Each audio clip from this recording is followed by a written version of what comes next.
kita pikirkan, apakah pembelajaran kita saat ini sudah mengarah kepada harapan-harapan tersebut gitu. Ada dua jenis pembelajaran ya. Apakah pembelajaran ini berbasis kompetensi atau hanya berbasis konten? Ini ada perbedaannya Bapak Ibu. Jika kita mengupayakan pembelajaran kita hari ini adalah berbasis kompetensi, maka kita akan berupaya untuk berpusat pada kebutuhan murid-murid kita. Mereka butuh apa gitu. Kemudian kita akan belajar untuk menyelenggarakan pembelajaran yang mereka dapat memahami konsep dan meningkatkan keterampilan yang dibutuhkan oleh mereka. Kemudian mereka dapat, siswa-siswa kita ini dapat menunjukkan kinerja dengan menerapkan konsep yang dipelajari. Kemudian pembelajaran pun terkait dengan kehidupan nyata siswa, jadi kontekstual, sesuai dengan kondisi nyata, dan berorientasi pada proses dan penguatan kompetensi. Ini adalah pembelajaran yang diharapkan. Jadi kita mengajar, memberikan pembelajaran yang mereka ini berbasis kompetensi. Akhirnya tumbuh kompetensinya, pemahaman konsepnya, keterampilannya, kemudian terkait dengan dunia nyata dan sebagainya. Bukan sekedar pembelajaran yang berbasis konten tentu saja. Kalau berbasis konten, kita pastinya akan terpacu pada menghabiskan materi gitu ya. Misalnya materinya kok 10 bab ya, 10 bab 1 tahun ini harus selesai. Akhirnya kita seakan-akan tidak memperhatikan kebutuhan mereka, hanya sekedar menuntaskan materi. Yang penting saya jelaskan semua materi, mereka paham atau tidak terserah. Nah, itu istilahnya.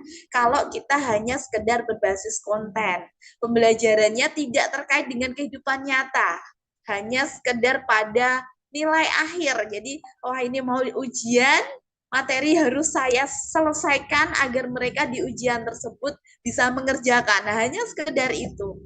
Jadi harapannya bukan itu Bapak Ibu. Harapannya adalah kita melaksanakan pembelajaran yang dapat menumbuhkan kompetensi dan keterampilan mereka.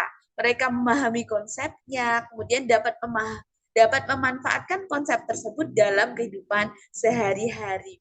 Itulah yang diharapkan, pembelajaran yang berbasis dengan kompetensi. Dan inilah kurikulum merdeka begitu. Kurikulum merdeka di sana materi yang diajarkan adalah materi yang esensial gitu. Jadi kalau waktu dulu kurikulum sebelumnya ya, matematika itu 1 semester bisa 5 bab Bapak Ibu.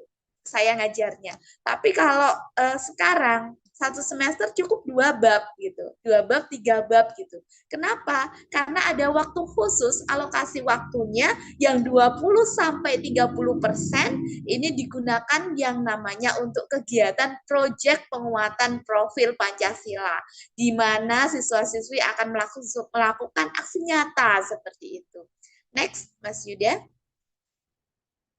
Nah, kenapa seperti itu? Karena kita punya visi pendidikan di Indonesia, yaitu pendidikan Indonesia mewujudkan Indonesia yang maju, berdaulat, mandiri, dan berkepribadian melalui terciptanya pelajar Pancasila. Apa sih pelajar Pancasila? Yang pertama, profil pelajar Pancasila adalah ada dimensi beriman, bertakwa kepada Tuhan Yang Maha Esa, dan berakhlak mulia.